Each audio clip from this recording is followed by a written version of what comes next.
Good morning 10th class. बेटा इस video में हम वर्कशीट को सॉल्व करने वाले हैं। ये वाली वर्कशीट लास्ट सैटरडे को आपको ग्रुप के अंदर शेयर की गई थी।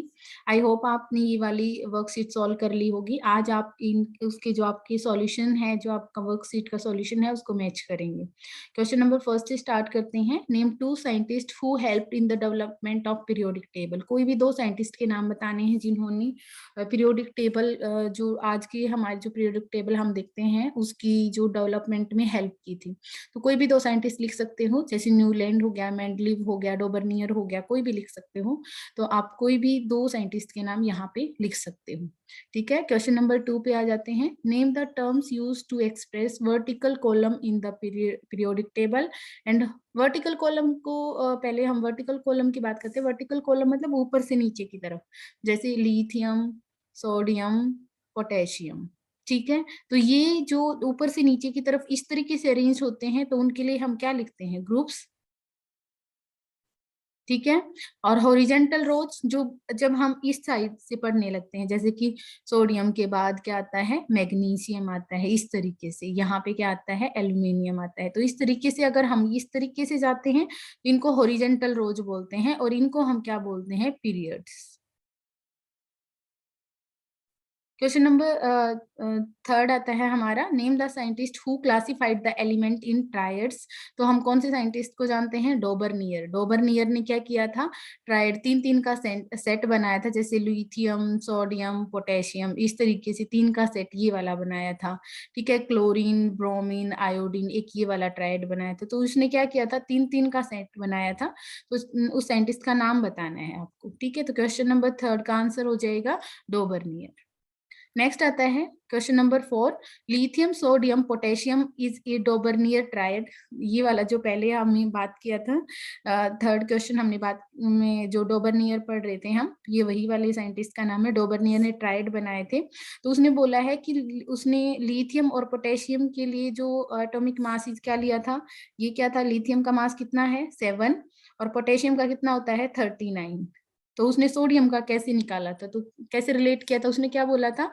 उसने बोला था कि 7 प्लस ऊपर और नीचे वाला, यानी कि सबसे जो तीन का सेट है उसमें फर्स्ट और थर्ड को के जो मास को सम करके 2 से डिवाइड करेंगे, यानी कि इन दोनों का एवरेज निकालेंगे, तो हमें क्या आ जाएगा? मिडिल वाले का मास आ जाएगा। तो 7 प्लस 39 किया हमने, डिवाइडेड बाय 2। तो ये एवरेज ऐसे ही निकलेगा, दो का एवरेज निकाला है, इसलिए हमने 2 से डिवाइड कर दिया। तो कितना हो गया? 46 डिवाइडेड बाय 2। तो कितना आ जाएगा? 23। इस तरीके से तो ये पूछा गया है कि सोडियम का एक्सपेक्टेड मास कितना है, तो ये हम क्या बोलेंगे? 23। क्वेश्चन नंबर 5 आ जाता है हमारा। Give an example of a pair of element which are not correctly placed in the Mendeleev's periodic table according to their increasing atomic mass. तो उनके दो एलिमेंट्स के नाम बताने हैं। तो लास्ट टाइम मैंने आपको पढ़ाया भी था, कौन सा? कोबाल्ट और निकल के बारे में हमने पढ़ाया था। कोबाल्ट का मास ज्यादा है, फिर भी उसको पहले रखा गया है, और निकल का मास क्या होता है? कम होता है, उसको बाद में प्लेस किया गया है। तो कोबाल्ट जिसका, वैसे तो उसने क्या किया था? एटॉमिक मास के बेसिस पे अरेंज किया था, जिसका मास कम है, फिर उसके बाद उसके ज्यादा वाले का मास, इस तरीके से। लेकिन ये दो क्या था? कोबाल्ट और निकल को कोबाल्ट का मास ज्यादा है, फिर भी उसके आगे रख दिया क्योंकि उसकी प्रॉपर्टीज रोडियम से मैच होंगी। ठीक है, तो ये इसलिए तो ये वाले क्या हो जाएगा? आप दो, इसका आंसर हो जाएगा कोबाल्ट और निकल। ये नेक्स्ट क्वेश्चन है लोथरमियर कर्व से रिलेटेड। ये वाला हमने नहीं पढ़ाया है क्लास के अंदर, क्योंकि ये वाला इतना इम्पोर्टेंट नहीं है। एक साइंटिस्ट थे लोथरमियर, उसने क्या किया था? एक्चुअली उसने एलिमेंट्स को उनके इंक्रीजिंग वॉल्यूम के बेसिस पे अरेंज किया था। ठीक है, तो जैसे और सब साइंटिस्ट ने क्या किया था? किसी ने मास के बेसिस पे, आज के टाइम पे हम एटॉमिक नंबर के बेसिस पे अरेंज करते हैं मॉडर्न पीरियोडिक टेबल में जो एलिमेंट्स को। लेकिन लोथरमियर ने क्या किया था? उसी तरीके से इन सभी एलिमेंट्स को उनके मासेस के बेसिस पे अरेंज किया था। तो सोडियम उसके हिसाब से सबसे ऊपर पीक में आ रहा था, तो यहाँ पे आंसर हो जाएगा पीक। ठीक है, तो ये इतना इंपॉर्टेंट नहीं है, इसलिए हमने क्लास के अंदर ये डिस्कस भी नहीं किया था। ठीक है, नेक्स्ट पे आ जाते हैं।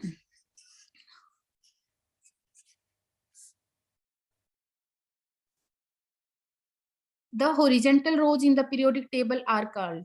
हमने अभी पढ़ा है, हॉरिजेंटल रोज को हम क्या बोलते हैं? पीरियड्स। ठीक है।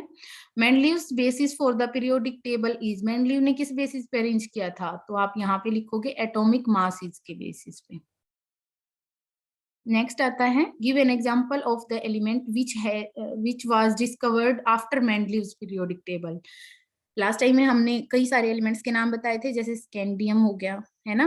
वो क्या किया गया था, उसके बारे में प्रेडिक्शन की थी मेंडलीव ने, लेकिन वो क्या हुआ था, बाद में डिस्कवर हुआ था। उसने बोरोन के नीचे जगह छोड़ दी थी, किसके लिए, स्कैंडियम के लिए जगह छोड़ दी थी।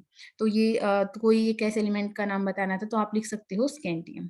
अब नेक्स्ट आता है 8th, name the element discovered corresponding to the eka silicon. Eka silicon, जैसे इक्का सिलिकन मतलब उसने क्या किया था, सिलिकन को डिस्कवर कर दिया, फिर उसने सिलिकन के नीचे जगह छोड़ दी थी, तो उसको क्या बोला, इक्का सिलिकन, जो कि बाद में डिस्कवर हुआ था। जैसे ऊपर वाले की हमने बात की थी ऊपर वाले क्वेश्चन में, उसी तरीके से सिलिकन के बाद वाली जगह उस टाइम पे खाली छोड़ दी थी, उसने बोला था यहाँ पे एक एलिमेंट आएगा, क्योंकि उसके बारे में पता नहीं था, इसलिए उस एलिमेंट का नाम उसने इक्का सिलिकन बताया था। और वो बाद में कौन सा एलिमेंट था जिसको उसने उस टाइम पे इक्का सिलिकन बोला था।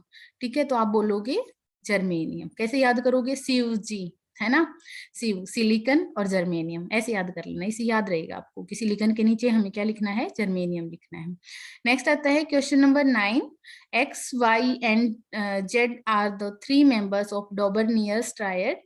Atomic mass of x is 7 and y is 23. What is the atomic mass of Z. अब हमें ये इस किसके बेसिस पे बताना है, ये वैसे तो हमें पता भी है, लेकिन फिर से बता देते हैं। ये बताया है कि डॉबरनियर ने, मान लीजिए 3 एलिमेंट्स के नाम बताए और उनको बोला उसने एक्स वाई जेड, और एक का मास कितना है, सबसे ऊपर वाले का देखो,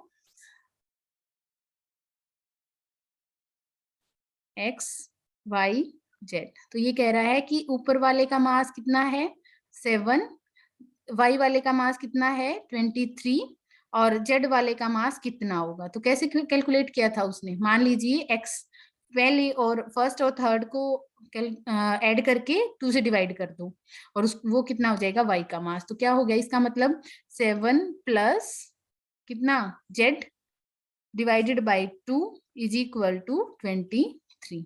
तो ये यहाँ पे जाएगा, कितना हो जाएगा, 2 इधर गया 46,